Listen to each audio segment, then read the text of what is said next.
இந்த எல்லா விஷயத்திலுமே உங்களுக்கு ஏதோ ஒரு இடத்துல வாழ்க்கையில பாதிப்பு என்பது உண்டு. தம்பிகளாலேயோ தங்கைகளாலேயோ பிரயோஜனம் என்பது இருக்காது. பொதுவாக மேஷ லக்ன மேஷராசி என்பர்கள் பார்ட்னர்ஷிப் ஃபார்ம்ஸ் அதுக்குள்ள என்டர் ஆகுதுங்கிறது ரொம்ப தவறான விஷயம். பொதுவாக மேஷராசி மேஷ லக்ன நண்பர்களுக்கு காதல் வருவது என்பது இயல்பு. காதல் திருமணம் நடக்கக்கூடிய வாய்ப்புகளும் ரொம்ப ரொம்ப யூஷுவல். மேஷராசி மேஷ லக்ன நண்பர்களுக்கு லவ் மேரேஜ் நடக்கல அப்படின்னா தான் அதை யோசிச்சு பார்க்கணும், ஜாதகத்தை பார்க்கணும். புதன் வலுத்திருந்தாரு அப்படின்னா மறைமுக எதிரிகளை கண்டிப்பாக கொடுப்பார். அந்த எதிரிகள் உங்களை விட சாதுரியமானவர்களாகவும் புத்திசாலித்தனமானவர்களாகவும் இருப்பார்கள். எப்பவுமே மேஷராசி என்பர்களுக்கு சித்திர நட்சத்திரக்காரங்களோட கொஞ்சம் முட்டல் மோதல்கள் இருக்கும். பொண்டாட்டியோ கணவரோ அவர் மேஷராசியில் இருக்கார், உங்க மேல அவர் என்ன பண்ணுவாரு? சந்தேகப்படுவார், தேவையில்லாத சந்தேகப்படுவார். நீங்களே உங்களுக்கு சில நேரங்களில் உங்களுடைய உயிர் போகிறதுக்கோ ஆரோக்கியம் போகிறதுக்கோ காரணமாக அமைந்து விடுகிறீங்க அப்படின்றது தான் உண்மை. அடுத்தது 3ஆம் இடம் என்று சொல்லக்கூடிய வீட்டு மிதுன ராசி. இந்த மிதுன ராசிக்கு அதிபதியாக புதன் பகவான் வரார். இங்கே வந்து பார்த்தீங்கன்னு சொன்னால் முன்னாடி ரிஷபராசியில் எப்படி கிருத்திகை ரோகிணி மிருகசீரிடம் வந்ததோ இங்கே மிருகசீரிடம் திருவாதிரை புனர்பூசம் இந்த 3 நட்சத்திரங்கள் வரும். இந்த மிதுன ராசி 3ஆம் இடம் வரக்கூடிய மேஷராசி அன்பர்களுக்கு பார்த்தீங்கன்னா மேஷ லக்ன அன்பர்களுக்கு நான் ராசின்னு சொன்னாலும் நீங்கள் லக்னம்னே எடுத்துக்கணும். அப்போ மேஷ ராசி அன்பர்களுக்கு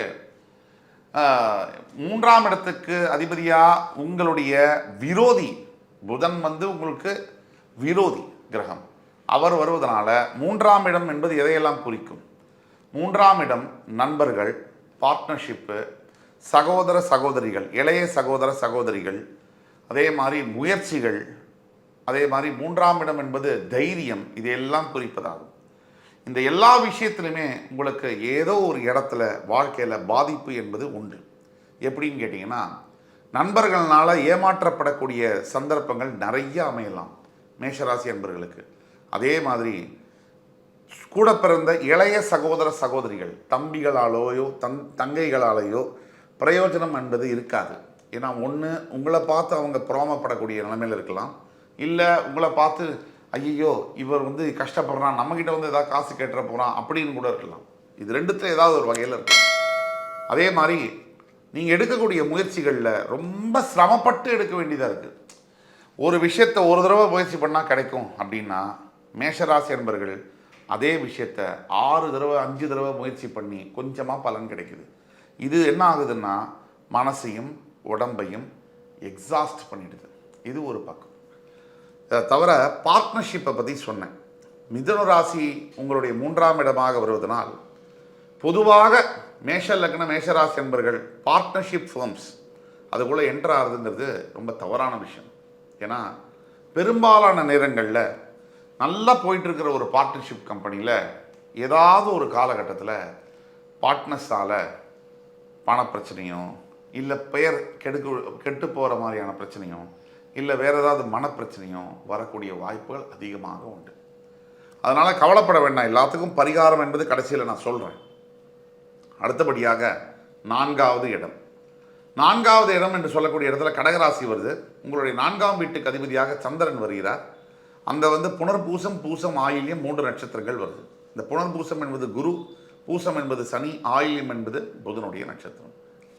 செவ்வாயுடைய ராசியில் லக்னம் நீங்கள், உங்களுக்கு 4ஆம் இடம் என்பது சந்திரன் மாதா காரகன் அப்படிங்கிறதுனால 4ஆம் இடம் எதுக்கெல்லாம் ஆதிபத்தியம் அப்படின்னு பார்த்தோம்னா வீடு, மனை, வாகனம், பூர்வீக சொத்துக்கள், அதே மாதிரி உயர் கல்வி எல்லாம், ஏன் உயர் சகோதரர்களை கூட குறிப்பிடலாம். அந்த அளவுக்கு வர்றதுனால சுகஸ்தானம் ஆரோக்கியத்தை கூட 4ஆம் இடம் குறிப்பதனால கூட உங்களுடைய வாழ்க்கையில் இந்த மாதிரி விஷயங்களில் அதாவது உயர்கல்வி, ஒரு மேஷராசியில் பிறந்தவங்க உயர்கல்வி கற்பது என்பது ரொம்ப எளிது, சீக்கிரமாகவே படிக்க முடியும், ஈஸியாகவே படிக்க முடியும், அண்ட் பாஸ் பண்ணக்கூடிய பாசிபிலிட்டியும் அதிகம். பெரும்பாலான மேஷராசி என்பர்கள் அட்வான்ஸ்டு ஸ்டடீஸ், ரிசர்ச்சஸ், இல்லை ஒரு எம்டி படிக்கிறது, எஃப்ஆர்சிஎஸ் படிக்கிறது, எம்பிஏ படிக்கிறது இதெல்லாம் ரொம்ப சகஜம். நிர்வாக திறமை உடையவர்களாக நீங்கள் இருப்பதன் காரணமாக இந்த படிப்பெல்லாம் உங்களுக்கு ஈஸியாக வரும், சக்ஸஸ்ஃபுல்லாகவும் இருக்கும்.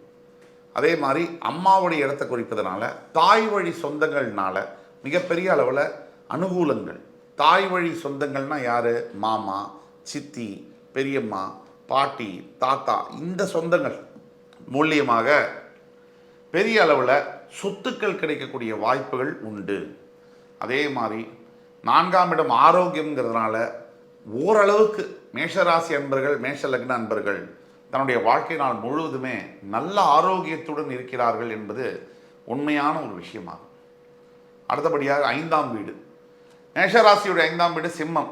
இந்த இடத்துல வந்து பார்த்தீங்கன்னு சொன்னால் மகம், பூரம், உத்திரம்.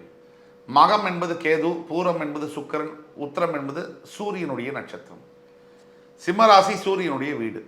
உங்களுக்கு ரொம்ப உங்கள் ராசியில் வந்து உச்சம் பெறக்கூடிய சூரியன் உங்களோட 5ஆம் இடத்துக்கு அதிபதியாகவும் வந்து அங்கே கேது, சுக்கிரன், சூரியன் நட்சத்திரங்களை பதிக்கிறார்.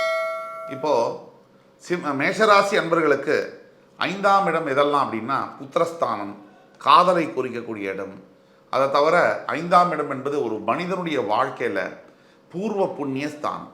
ஒரு மனிதன் தன் வாழ்க்கையில் நல்லபடியாக வாழணுமா, நல்லபடியாக இருக்கணுமா, நல்லதெல்லாம் நடக்கணுமா, தங்கு தடை இல்லாமல் நல்ல விஷயங்கள் முன்னேற்றங்கள்லாம் இருக்கணுமா, எதிரிகள்லாம் ஜெயிக்க முடியுமா முடியாதா, பெரிய அளவில் வாழ்க்கையில் சமுதாயத்தில் மரியாதை மதிப்பு பெற முடியுமா முடியாதா, நல்ல ஒரு செல்வத்தோட செழிப்போட அனுபவிக்க முடியுமா முடியாதா?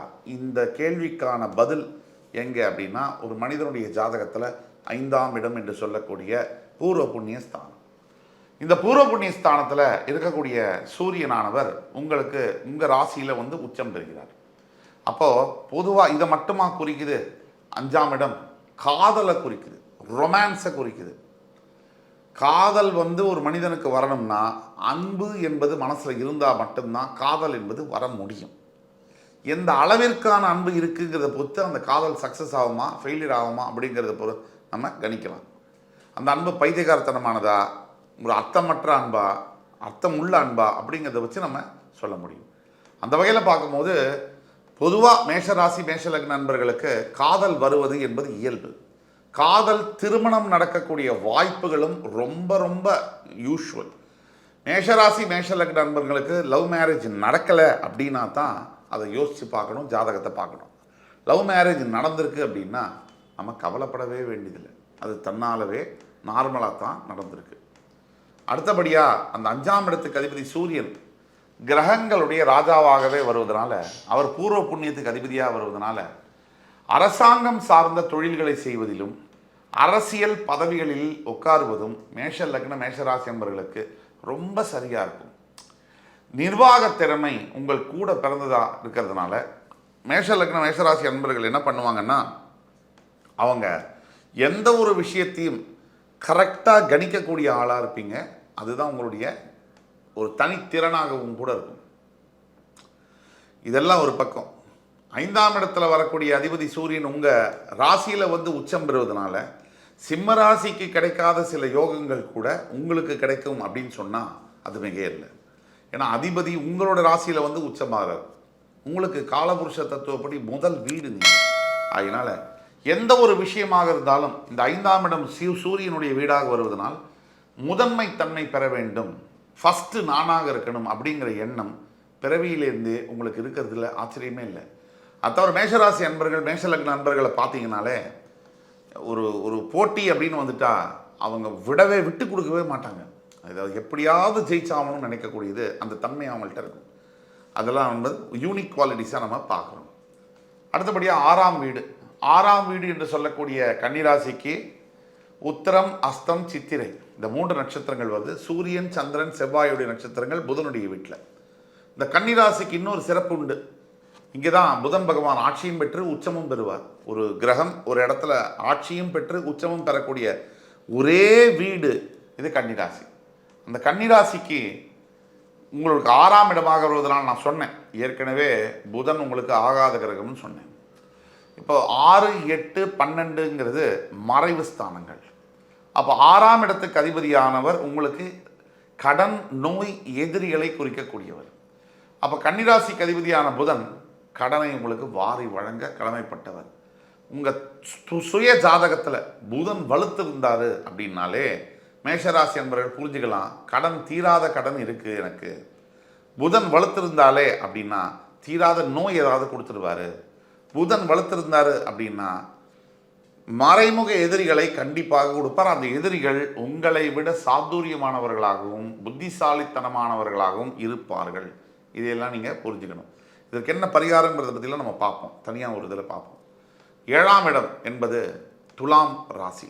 உங்களுடைய 7ஆம் வீட்டிற்கும் சுக்கிரன் தான் அதிபதியாக வருகிறார். இங்கே வந்து சித்திரை, சுவாதி, விசாகம் இந்த 3 நட்சத்திரங்கள் வருது. செவ்வாய், ராகு, குருவுடைய நட்சத்திரங்கள் வருது. இந்த சித்திர நட்சத்திரத்துக்கு அதிபதி வந்து செவ்வாய் உங்களுக்கு ஆகாதவர். ஸோ எப்பவுமே மேஷராசி என்பர்களுக்கு சித்திர நட்சத்திரக்காரங்களோட கொஞ்சம் முட்டல் மோதல்கள் இருக்கும். சுவாதி நட்சத்திரம் ராகு, சுவாதி நட்சத்திரக்காரங்களோட இன்ஃபேக்ட் நீங்கள் ஓரளவுக்கு அவங்களோட ஃப்ரெண்ட்ஷிப்பாகவே போயிடுவீங்கன்றது ஒரு அபூர்வம். விசாக நட்சத்திரக்காரங்களுக்கு கூட நீங்கள் வந்து நல்லாவே பழகுவீங்க, ஆனால் சரியாக வராது, ஒர்க் அவுட் ஆகாது. உங்களுடைய பார்ட்னர்ஸ் யாராவது விசாக நட்சத்திரத்தில் இருந்தாங்கன்னா உங்களுக்கு அது பெரிய அளவில் சக்ஸஸ்ஃபுல்லாக வராது. ஆனால் உங்களுக்குள்ள ஃப்ரெண்ட்ஷிப் நல்லாயிருக்கும். அவுட்புட் ரிசல்ட் வந்து பெரிய அளவில் சக்ஸஸ் வந்து வர்றதுக்கு சான்சஸ் கம்மி. இது ஒன்று. 7ஆம் இடத்துக்கு அதிபதியாக சுக்கிரன் வருதுனால 7ஆம் இடம் என்பது திருமணம், கலத்திரம், திருமண வாழ்க்கை, லைஃப் பார்ட்னர், வாழ்க்கை துணை இதையெல்லாம் குறிக்கிறதுனால உங்களுக்கு பொதுவாக பார்த்தீங்கன்னா 7ஆம் இடத்துக்கு அதிபதியாக வரக்கூடிய சுக்கிரனால் பெருவாக நான் ஏற்கனவே சொன்னேன், காதல் திருமணம் 5க்கு சூரியன் வருதுனாலையும் 7ல் சுக்கிரன் வருதுனால காதல் திருமணம் நடக்கக்கூடிய வாய்ப்புகள் நிறையா இருக்குது. ஆனால் பெரும்பாலான இடங்களில் மேஷ லக்னம், மேஷராசி என்பவர்களுக்கு திருமண வாழ்க்கை சரியாகத்தான் போகும். முதல்ல ஒரு 5 வருஷம் கொஞ்சம் ட்ரபிள்டாக இருந்தாலும் ஓரளவுக்கு நல்லா தான் போகும். கடைசி வரைக்கும் அப்படி போகுமா அப்படின்னு கேட்டால் சுய ஜாதகத்தை கண்டிப்பாக நம்ம பார்க்கணும். ஏன்னா சுக்கிரன் 7ஆம் இடத்துக்கு அதிபதியாக வர்றதுனால சந்தேக புத்தியின் காரணமாக நிறைய பிரச்சனைகள் வரலாம். பொண்டாட்டியோ கணவரோ அவர் மேஷராசியில் இருக்கார், உங்கள் மேலே அவர் என்ன பண்ணுவார், சந்தேகப்படுவார், தேவையில்லாத சந்தேகப்படுவார். அந்த சந்தேக புத்தி என்ன ஆகும், நாளடைவில் வளர்ந்துக்கிட்டே இருக்கும்.